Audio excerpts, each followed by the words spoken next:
Shalom Varacha, mes chers amis.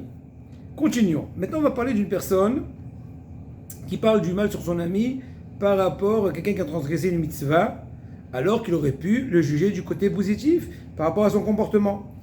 Exemple, chers amis. Une personne qui, de façon moyenne, respecte la Torah, tant mieux pour lui, et espérons qu'il va plus se renforcer. C'est par exemple une personne qui, de façon très générale, il fait attention de ne pas transgresser des choses trop graves de la Torah, mais malheureusement, il a des fois des petits, vous savez, des petites failles, qui peuvent devenir grosses, si on ne s'occupe pas. C'est comme une carie, qui peut devenir après tes poules chorèches, et bon, vous avez compris. On peut payer cher, devenir un implant, ensuite le dentier.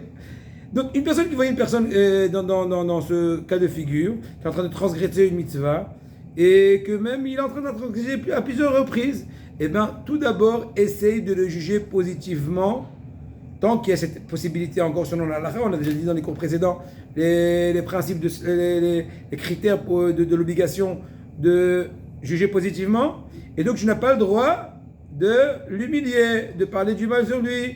Tant que tu as encore un certain point, qu'il n'est pas conscient de cette mitzvah, étant donné que il surveille les mitzvahs de façon moyenne, etc.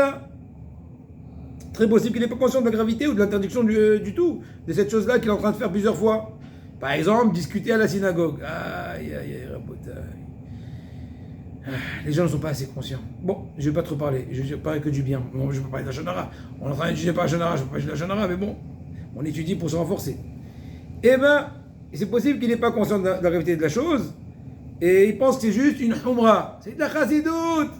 C'est un truc pour les chassidim. Exemple, Léa, c'est une jeune fille qui respecte les mitzvot, mais malheureusement, elle a l'habitude de s'habiller de façon pas très pudique. C'est un peu très loin de Sarah Imenu, hein. C'est pas Sarah Imenu. Et s'il y avait quelqu'un qui serait prêt, gentiment, de façon respectable, lui expliquer l'importance de la pudeur, etc.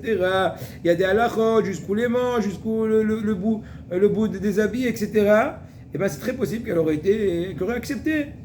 Donc c'est pour cela que Madame Myriam, par exemple, n'aurait pas le droit de venir humilier la fameuse Léa en question devant les autres à cause de son manque de pudeur, de façon dans laquelle elle s'habille.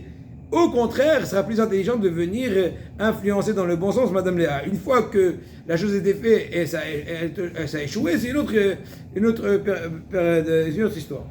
Abraham, qui est un juif qui surveille bien le Shabbat, il n'a jamais, cependant, il sait en tout cas selon sa façon de surveiller le Shabbat, mais il n'a jamais étudié très bien la halachot compliquée du Shabbat, n'est-ce pas? Eh bien, il ne connaît pas très bien, par exemple, la halakha de les interdictions de triage dans le Shabbat, une des 39 mélachot.